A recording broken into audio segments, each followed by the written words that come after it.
I wasn't supposed to feel anything. Not for him. That thought had become a quiet mantra in my head over the last 6 months, ever since I started working under Alex Donovan, executive creative director, 38, painfully charming in a, buttoned-up kind of way, and my direct boss. I'd convinced myself it was just admiration at first. Admiration for how he carried himself, how he managed to stay calm in meetings where everyone else was circling the drain, how his sleeves always seemed rolled just enough to make me look, then look away before anyone noticed. But tonight felt different. He'd invited me over after work. Casual drinks, he said. Just the two of us, he'd added, like it was no big deal. His exact words were, "You've been busting your ass lately. Least I can do is buy you a drink that isn't out of the break room fridge." So here I was, standing outside his brownstone apartment on a Friday night, heart stuttering like it didn't get the memo that this wasn't a date. The early summer air was warm against my skin, humid enough that my shirt clung slightly to my back. I'd changed into something casual, but not too casual.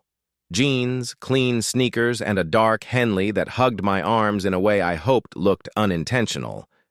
I wasn't nervous. Not really. Just aware. Alex and I had always had a rhythm. At work, we pinged ideas back and forth like we were passing a ball between us. He'd glance at me during meetings, his brow arched ever so slightly, like he was waiting to see if I'd pick up the thread of what he wasn't saying. I usually did. It felt like we understood each other on some quiet frequency no one else was tuned into. Still, outside of work, we barely crossed paths. Until recently. Over the past few weeks, there'd been more. Side conversations that drifted into personal things. Text messages after hours that started about a project and ended with him sending me a picture of his dog curled up in his lap. Nothing suggestive. Nothing I could point to and say, "This means something," but it felt like something. I rang the buzzer. A few seconds later, the door clicked open and I stepped inside, the soft hum of jazz filtering down the hallway like it had been waiting for me. Alex was waiting too, and something told me tonight was going to change everything. Alex greeted me with a grin that was somewhere between casual and too warm to ignore. He was in jeans and a plain gray t-shirt. Something about how simple he looked made my chest tighten. His usually styled hair was a little messy, like he'd run his hands through it too many times. "You made it," he said, stepping aside to let me in. "Would have been rude to turn down a free drink from my boss," I replied, smirking. "That's what I'm known for. Elaborate schemes to lure overworked employees into social obligations." He led me through a cozy open living room filled with books, soft lamplight, and a dog bed that was very much occupied by a sleepy golden retriever. "That him?" I asked, gesturing. "Yeah, that's Murphy. He'll pretend to ignore you until you drop food." I crouched down briefly to scratch behind Murphy's ears. "Smart dog." Alex handed me a glass of something amber-colored and smooth. "Bourbon okay?" "Perfect." I took a sip, letting the burn ground me. We sat on opposite ends of the couch, turned slightly toward each other. The tension was subtle, like a low current running beneath the surface. Never enough to be uncomfortable, just enough to keep me alert. It wasn't always like this. I'd met Alex during my second week at the firm, after being transferred from a different department. I'd expected someone stiff and out of touch. Creative directors usually acted like their ideas were gospel. But Alex listened. He asked questions, and he remembered things. Little things, like how I took my coffee or that I hummed when I was focused. One afternoon a few months back, we'd both stayed late working on a pitch. Around midnight, the office lights clicked off, motion sensors confused by how still we'd gotten. I remember the glow of his laptop screen lighting up, his face, the way he leaned back in his chair and said, "If we win this account, drinks are on me." We did, and he kept that promise tonight. "You know," he said now, swirling the bourbon in his glass. "I've been thinking about how long it's been since I had someone over who wasn't a delivery guy." I raised a brow. "You don't entertain much?" "Not unless a client demands it. I like my space. But you—" He hesitated, then chuckled. "You're easy company." There it was again. Something. A glance held half a second longer than necessary, his fingers brushing his jaw. Like he was buying time. "You saying I'm boring?" "I'm saying you don't drain me." His voice dipped just enough to make me glance away. We talked about everything and nothing. Projects, bad bosses we'd survived, favorite movies. He made fun of my obsession with vintage horror, and I teased him about the alphabetized spice rack I spotted in the kitchen. "Control freak," I accused. "Efficient," he corrected. It was easy. It always had been, until Murphy suddenly rose, tail wagging as thunder rolled in the distance. I hadn't even noticed the clouds earlier, but now fat droplets tapped against the window. "Shit," I muttered. "I walked here." Alex frowned. "Didn't bring an umbrella?" "Nope." I was too focused on not looking like I was trying too hard. His eyes flicked over me, amused. "And yet you chose the Henley." I flushed. "You noticed." "I'm observant." He stood. "Looks like you're staying a while. I've got blankets and the guest room's clean, unless you want to run home like a wet dog." I laughed, a little breathless. "I'll take the couch." We locked eyes for a beat too long. His expression softened, fond, but unreadable. "All right," he said, "but if you snore, Murphy and I are kicking you out." As he walked off to grab extra pillows, I stared into my half-empty glass. There was a storm outside, and inside me, something quieter, but just as real had started to stir. The storm hit harder than expected. By the time Alex handed me a folded blanket and a pillow, the wind was howling outside, rattling his window panes like nature was trying to claw its way in. Rain drummed against the glass with relentless urgency, thunder echoing close behind. I was halfway to making a sarcastic comment about how this felt like a scene from a disaster movie when the room went black. The lights cut out. Just like that. There was a pause. Me holding the blanket, him frozen mid-step. And then a shared silence broken only by the storm outside. "Perfect," he muttered. I blinked into the sudden dark. "You got a flashlight, or are we just gonna grope around and hope for the best?" he snorted. "Grope around? Bold of you to assume that wouldn't end in a lawsuit. Only if I'm the one doing the groping," I teased, immediately regretting how easily that came out. My heart thudded, waiting to see how he'd react, but he just chuckled under his breath and waved me to follow. "Come on. The breaker box is in the basement. Let's see if this is a quick fix or if we're stuck with ambiance lighting." We made our way down with our phone flashlights cutting dim cones of light ahead. The basement was surprisingly neat. Tools hanging in organized rows, spare furniture covered in white sheets like forgotten ghosts. As Alex inspected the breaker, I leaned against the wall, trying not to think about the fact that I was spending the night here, in his house, in the dark, alone with him. Of course, the breaker didn't cooperate. "Well," he said, straightening up, "that's a no-go. Looks like a full outage, probably the transformer. We're stuck." "Guess the universe is really into mood lighting tonight," I said, forcing casual. He gave me a crooked smile. "Could be worse. Could be stuck with someone I don't like." My chest tightened in that familiar, confusing way. That low heat I always ignored. I made a small sound of agreement, but it came out hoarse. Back upstairs, the house felt different. With no electricity, the living room was lit only by the flickering glow of a single candle he'd found in a drawer. Shadows danced along the walls. Murphy was already curled up again, blissfully unaffected. Alex dropped the blanket onto the couch, then turned to me. "You sure you're comfortable down here? The guest bed's probably more—" "I'm fine," I said too quickly. "The couch is good." He nodded, then hesitated. Well, I'm gonna change. Make yourself at home. As he disappeared down the hall, I sat on the edge of the couch, running a hand through my hair. My skin felt hot. Not from the bourbon, but from the way he looked at me. Or maybe the way I wanted him to look at me. I didn't even know anymore. Every glance, every word lately seemed like it carried double meaning, and I was too scared to test that theory.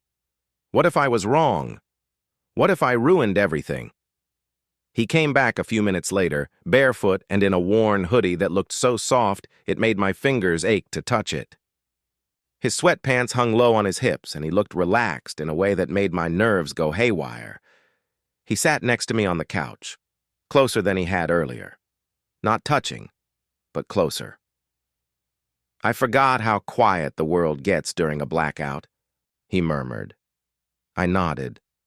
Feels exposed. Like without all the noise, you actually have to sit with your thoughts. Dangerous territory, he said, voice soft. For a moment, neither of us said anything. The candlelight flickered between us, and I felt the tension shift, settle between us like something living. A slow, simmering awareness. His knee bumped mine lightly, and neither of us moved away. So, I said, trying to breathe normally, you ever have anyone over like this? Like what?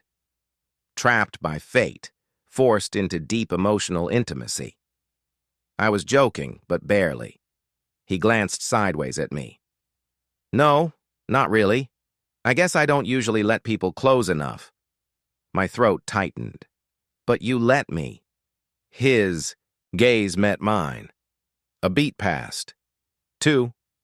I don't know why, he said quietly. I just did. The silence stretched. I looked down at my hands, then at his.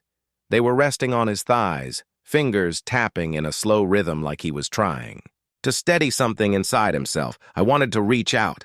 I wanted to say the things that had been pressing against my chest for months, unspoken and sharp-edged.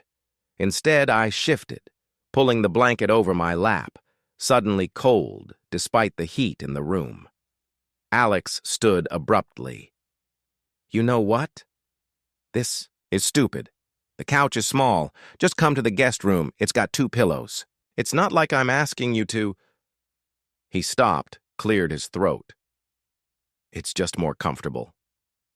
I stared at him, unsure whether to laugh or scream. And then I followed him. The guest room was simple, clean. A large bed sat beneath. The window where the rain still tapped in steady rhythm. Alex turned to leave, but paused in the doorway. You good? He asked. I nodded. Yeah, thanks. He lingered a second longer. Night then. Night. The door clicked shut behind him. But even in the silence, I could still feel the echo of his presence, his voice, the almost touch of his leg against mine, the weight of everything we didn't say. And for the first time, I wasn't sure if I wanted the storm to end. I didn't sleep much that night. The guest bed was comfortable enough, the blankets soft, the storm outside soothing in a rhythmic, almost lulling way. But none of that mattered. My thoughts wouldn't shut up.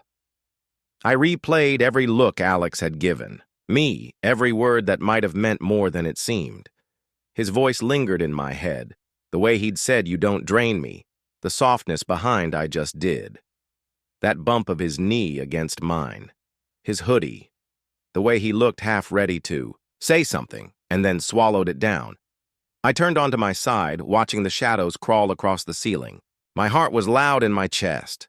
What if I wasn't imagining it? What if I was?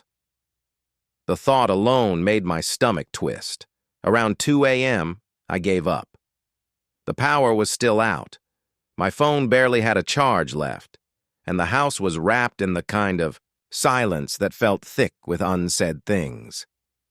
I opened the door quietly and padded out into the hallway, not sure what I was doing, only that I needed something. Air. A voice. Him. Alex's door was cracked. A sliver of moonlight from the window cast his room in dim blue-gray shadows. I stood there for a second, debating turning back, but then, "You okay?" he asked softly, his voice just above a whisper. I froze. "Didn't mean to wake you?" "You didn't." He sat up, pushing the blanket off. "Can't sleep?" I hesitated, then stepped inside. "Not really." He reached to flick on a lamp out of habit, then chuckled when he remembered. "Still out. You get used to the dark pretty fast." "Yeah," he said, his voice lower now. "Sometimes it helps you see better." I stood there awkwardly at the edge of his room, not sure what I was asking for, but Alex shifted, patting the edge of the bed. "Sit." I did. For a while, we just sat in silence. My leg was barely touching his, but it was enough to make my pulse spike. "You were quiet tonight," he said eventually. "I was thinking." Dangerous territory. I smiled faintly. "You said that earlier." I did.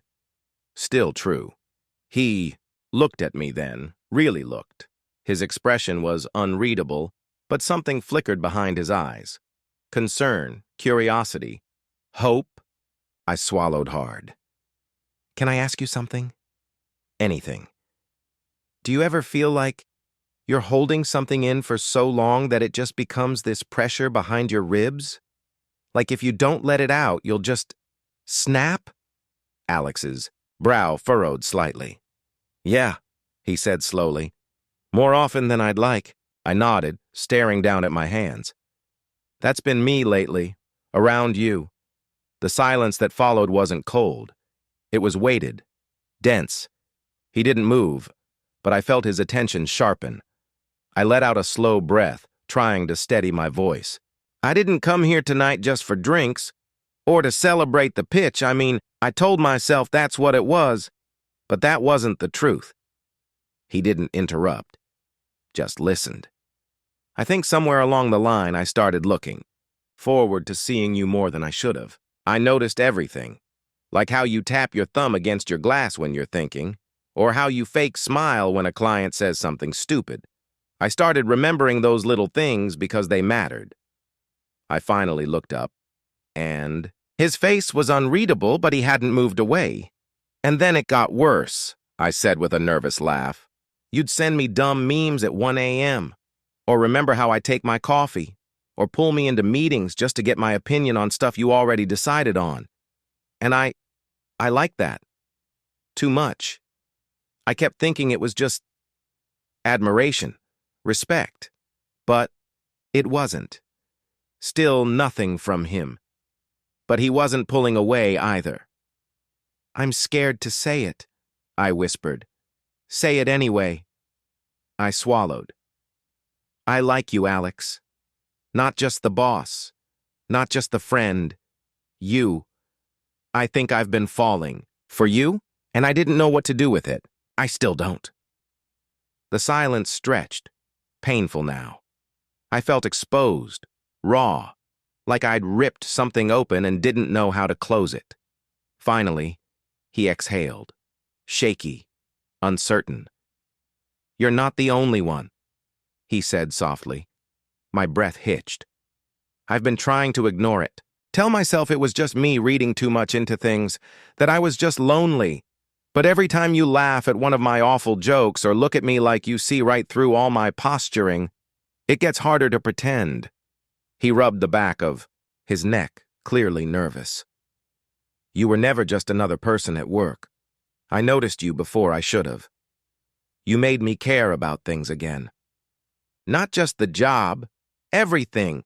You have this way of making space feel lighter when you walk in."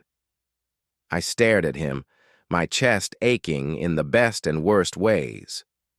"I was scared," he admitted. "Still am. You're the first person in a long time who makes me want more than just quiet nights and professional distance. And I didn't know if I was allowed to want that with you." I couldn't take it anymore. I leaned in, slowly, giving him every chance to pull away. He didn't. Our lips met. soft at first. Testing. His hand came up to my jaw, tentative but sure, fingers curling gently behind my ear as the kiss deepened. It was slow, deliberate, like we were both trying to memorize the shape of it, the feel, the meaning. When we finally pulled apart, we were both a little breathless. His forehead rested against mine. "You know this changes everything." "I'm counting on it," I said. He laughed, a quiet, relieved sound.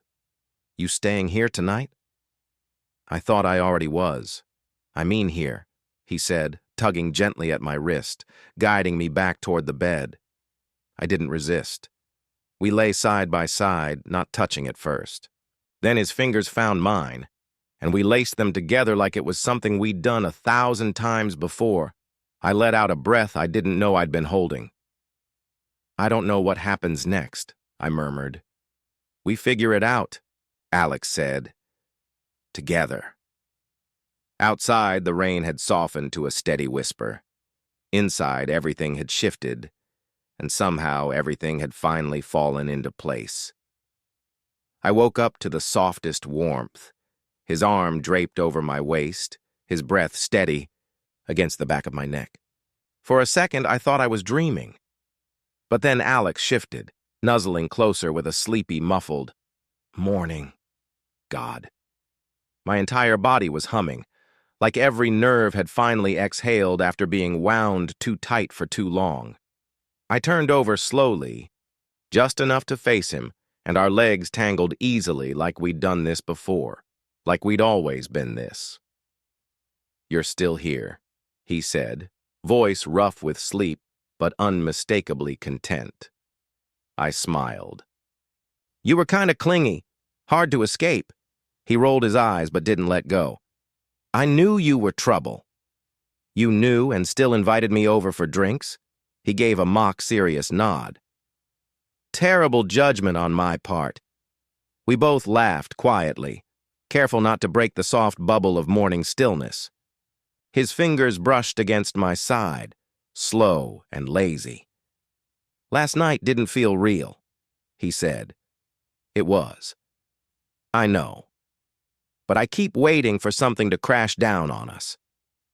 My smile faded slightly, not because I disagreed, but because I understood.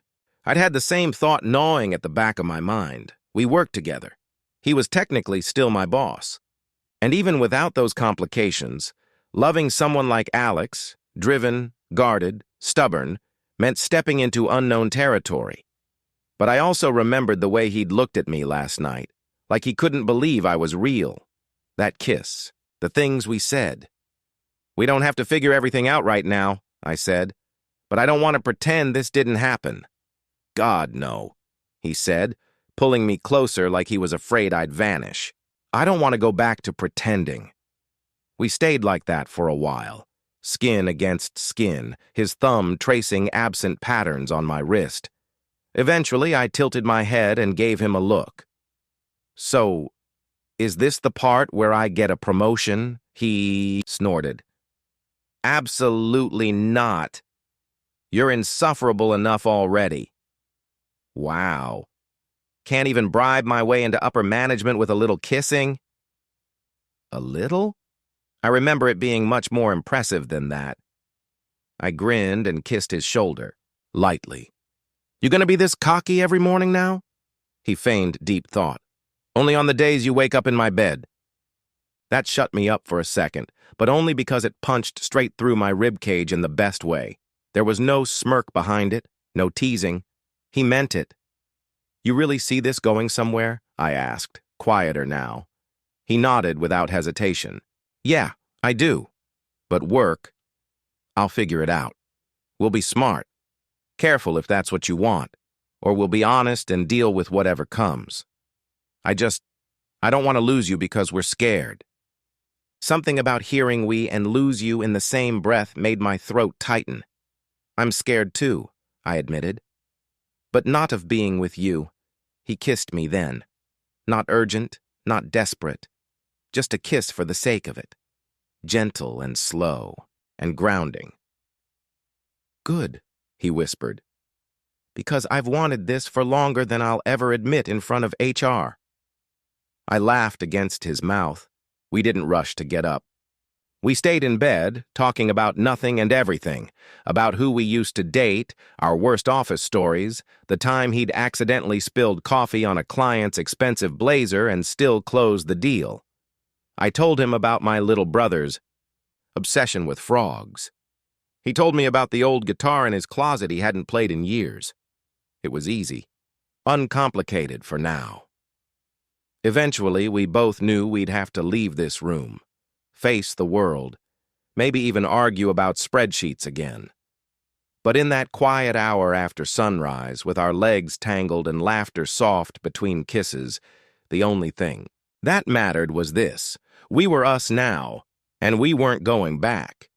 The following Monday, everything looked exactly the same, but nothing felt the same. The office buzzed with fluorescent lights and clacking keyboards. People passed by, nodding their routine greetings. Staplers clicked. Printers whirred. I sipped my coffee at my desk, but my thoughts weren't on emails or budget reports. They were on him.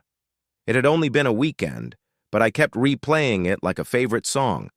The quiet confessions, the laughter, the warmth of his hand in mine beneath. The covers. The way his eyes softened when he said my name. The way I felt like I could finally breathe. My inbox pinged. Alex L. Can you swing by my office for a sec? I stared at the message for a beat too long. My heart did that annoying flutter thing again, the one it had started doing every time. His name popped up on my screen. I glanced around. No one was paying attention. I stood up and made my way down the hall. His door was half closed. I gave a small knock and stepped inside. He looked up, and the moment our eyes met, his face eased into something quiet and knowing. "Hey," he said softly. "Hey," I replied, trying not to smile too hard. "You wanted me?" His brow quirked at the unintended double meaning, and I flushed. "I mean professionally," he chuckled, standing from his chair and closing the door behind me. "Relax, no one's watching." I sighed, then leaned against his desk. "So, what's the emergency?" He handed me a small, folded piece of paper. I opened it, confused, then read the lines scrawled across the top. 3-day weekend. Just us. No Wi-Fi, no spreadsheets, just this. Below was an address and a date, 2 weeks from now. "A cabin?" I asked, glancing up. "Yeah," he said, rubbing the back of his neck. "I figured we could use a break from this place. And I want time with you, where we're not pretending to be just co-workers." My heart swelled so fast I couldn't speak at first. "And if it gets weird, or we fight over who controls the campfire or whatever," he added, "we can blame the altitude." I laughed, and without thinking, I reached out and took his hand. It was such a simple thing. But in this space, in this office, where we'd always kept a careful distance, it meant everything. His fingers tightened around mine. His expression turned soft, almost shy. "I meant what I said," he murmured. "I don't want this to be temporary." "Neither do I." A beat passed. Then another. "I know it won't always be easy," I said. "We might have to tell HR or figure out what to say to people if they start asking questions. But we'll handle it together." He smiled like he'd been waiting his whole life to hear that. "You sure you're ready for late-night budget meetings and emotional intimacy?" "Oh, the horror," I teased. "As long as I get coffee in bed and the occasional forehead kiss, I think I'll survive."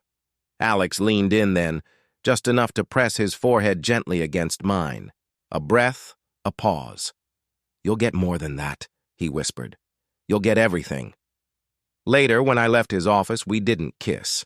We didn't touch again, but his hand brushed mine briefly as I passed, a whisper of contact, quick, careful, but undeniably real. I returned to my desk, heart steadier now, a quiet smile playing on my lips. I looked at the little note again and tucked it into the back of my notebook. It wasn't just a weekend getaway, it was the next step. And for the first time in a long time, the future didn't scare me because I wouldn't be walking into it alone.